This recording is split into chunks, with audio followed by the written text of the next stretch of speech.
What is going on, YouTube? It's your girl Easy Breezy, and I'm back with another hair sponsor. Thank you so much, UNice Hair. All right, now this is not the first time this company been on my channel. Y'all know, shoot, I probably do a collaboration with them at least once a month, and I haven't seen a bad wig yet. All right, so they sent me this highlighted Jerry curly lace front unit, and y'all know I love my pre-dyed wigs. Honey, listen, baby, I don't have to lift a finger to get these really pretty highlights. Now, with these wigs being sold, I mean, what is the point in doing highlights? Like, for real, like, why waste all that time, all that bleach and all that energy and sniff up all those chemicals when you can buy a pre-dyed wig?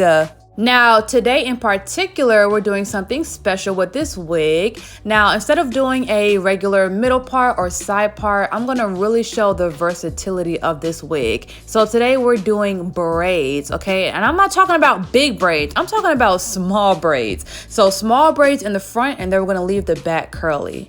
All right, so right now I'm putting on the stocking cap. This is the dark brown from galaxygirlhair.com. Also, I had to do some special things to tint the lace because the lace came kind of light, you know, it's on a whiter side. So I had to do a little extra to add an undertone and tint it. So for the undertone, I used this brown rinse, which kind of has like a red undertone, which will make it look more skinny, skin-like instead of ashy. And then I used a really thin foundation to go over it with. So this is the semi-permanent rinse that I dyed the lace with first, and once that dried, then I brushed it lightly with this liquid foundation. Now, if you use foundation to tint your lace, especially a liquid foundation, then I highly recommend you spraying the inside of the lace with Pump It Up or some type of like Got To Be hairspray or some type of sticky hairspray, because it adds like a film layer over the makeup so that the oiliness and the moisture from the makeup doesn't prevent the wig from sticking to the glue. All right, y'all, now I don't want to waste any more time. Let's go ahead and get into this shop talk. All right, now this is shop talk. Y'all already know whatever happens in the shop stays in the shop. So today I'm talking to everyone that does services in either the beauty industry or just have clients in general. And I'm gonna let you guys know why all money damn sure ain't good money. Okay, so example number one, right? If you have a client that is quote unquote loyal, yeah, that person comes to you on a regular basis. But if this person is always trying to haggle their prices or bargain with you or guilt trip you into giving them a discount, this is not a healthy relationship and this ain't good money. And the reason why having clients like this is not healthy for you or your business is because, number one, when you actually get to the point in your career where you want to increase your value and you start charging everyone else a certain price, you're going to have animosity and disdain toward that one person that you're still giving your 5 years ago prices. Also, these type of clients hold back your earning potential. Like, for example, if you have a room with 3 clients in there, right? One new client doesn't mind paying your new prices, no problem. But 2 clients, you know, you feel so loyal to them to a fault where you have to charge them your old prices. Number one, you could be attracting new clients that actually don't mind paying your new price. So technically, now you're wasting your own time by promising these people your old prices. So yeah, that is a huge one. And the reason why I put that rule first is because that is something that I actually struggled with for so long, okay? It's like I was letting my clients run me instead of telling them how I run my business. That's why, like, my last few years of doing hair, I had to hire a shop manager to solidify my prices and tell people no, because it's almost like I couldn't do it for myself. All right, number 2, why all money ain't good money. So we all have had clients that are not our favorite. They can be annoying, they can be naggers, hagglers, they always come late or they always have attitudes. Having clients like this is not good, and here's why. When your other clients or new clients see how you interact and how you still cater to someone who's annoying or rude, it actually makes them lose respect for you. Now, don't get me wrong, it's not like this in all industries. Like, for example, if somebody cusses out like the girl that does your nails, then no one's really finna do anything. But in the hair industry, if you are still catering to someone who is haggling their price right in front of other clients or being annoying, then it's like, can this girl run her own business? Also, just how keeping cheap clients around can make you secretly hate them inside, that's the same way for clients that give you trouble. Like, you don't want negative energy in your workspace. It's already bad, you gotta work. Like, it should always be your goal to create the highest vibe environment as possible so you can get through the day. Like, you don't want to be physically and emotionally drained by dealing with these people, which can cause burnout. Now, about my comment about people not really sticking up for, the Koreans or, the people that do our nails, not saying that their feelings are less justified, but, those people have a different level of work ethic. Like, they can deal with annoying clients and have them coming back and have no emotional attachment. But when it comes to Black-owned businesses, when you're a hairstylist, you have a closer connection to your clients. And it's just different. All right, let's take a quick break from this shop talk and get into this style. All right, so I want my braids to be as neat as possible. So in between each braid, I'm taking my tweezers and I'm plucking the part. It doesn't have to be a lot, but I do need it to be like a little bit, you know what I'm saying? Because I do want the parts to look as clean and natural as possible. All right, so now that I got that little technique out the way, let's get back to this shop talk.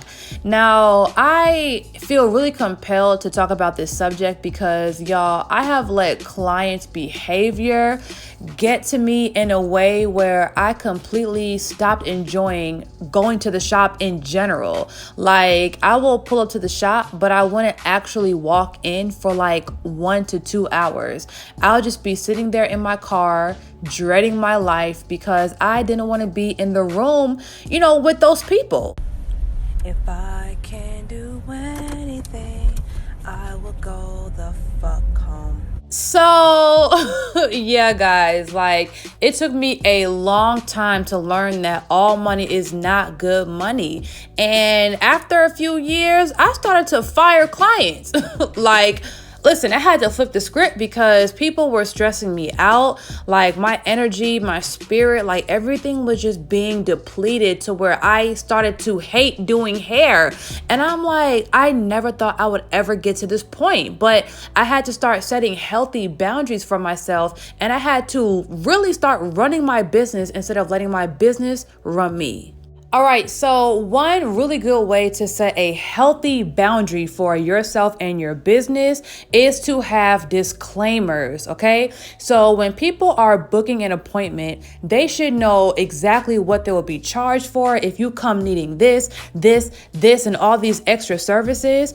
A lot of times people will just walk in your shop and think that a sewing means a takeout, a shampoo, a trim, a deep conditioner, and all these other things and give you problems. And also, what disclaimers do is basically they remove all opportunities of confusion or assumption. So when your clients come to your shop, they know exactly what they're paying and they know exactly how much to bring.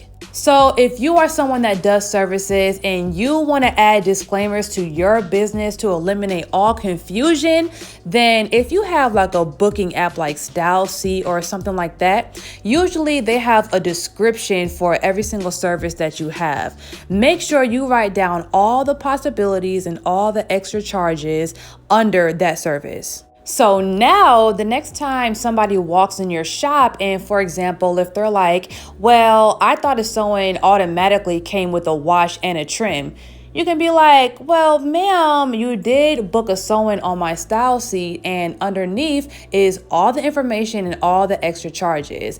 And once they see that, they can't say nothing to you. I mean, also, you can use disclaimers in other areas of your business. Like, for example, I have to be very specific when it comes to my return policy, damage policy, when it comes to, my hair products on my website. Like, for example, if I just use the generic, return policies that automatically come with the Shopify store, then it's not what I want. It's not how I want to run my business. And technically, my customers will be in the right if they want to order hair and say, oh, this bundle is 1 inch shorter or whatever, and I want a refund. Now I have to ship it back to China and pay all these taxes and all this stuff. So really, disclaimers are really for your protection. Whew. All right, y'all. Listen, all money ain't good money, okay? You can't let these people run you. You got to run your business, okay? So that means tightening up loose screws and, make sure everything is solid within your business so people don't get over on you. Also, do not let these annoying, cheap clients keep coming to you for services. Trust me, if you were to stop doing their hair tomorrow, they will find someone else to stress out, okay? So once you let those clients go and make room for new clients that actually don't mind paying your prices, you'll be surprised how your whole clientele can change within 6 months. All right, you guys, so I just poured my whole heart out. Now let's get back into this install. So the braids look really good. They look nice and neat how we planned. So to keep the curly hair manageable back there, always keep 4 things with you. Number 1, a paddle brush. Number 2, a water spray bottle. Number 3, some tropical root setting foam. And number 4, Cantu leave-in conditioner. All right, so as I look back at this lace, I mean, the hairline is looking amazing. It's matching her skin tone. And, I have to do something a little bit different when it comes to brown skin, dark skin girls. Like, it's better to make the lace a little bit darker than it is to make it lighter, because if it's lighter, I mean, you're automatically going to see it. And really not even just on brown skin girls, really on any girl. But a light lace tends to look better on fair skin girls. But on dark skin women, you really have to make it a little bit darker so it can really blend in. All right, y'all, so everything looks good. I'm a perfectionist, so y'all know I have to have it tip-top, perfect, not a hair out of place. So let's dry the baby hair for only about 5 minutes. Take off this black wrap and see what we got here. Okay, now I am absolutely loving these braids. Like, it's giving natural. It's giving scalp, okay? I'm loving the hairline, the baby hairs. Everything looks natural in place. And not to mention, this is going to be an extremely easy hairstyle for her to manage. So once again, thank you so much, UNice Hair, for sponsoring us with this kinky, curly, highlighted lace front unit. We're going to call this wig Beyonce. Okay, period, because that's what it's giving. So if you guys want this exact unit, I'm going to put all the information in the description below. If you're not subscribed to my channel already, make sure you go ahead and do that and turn on your notifications. See y'all later.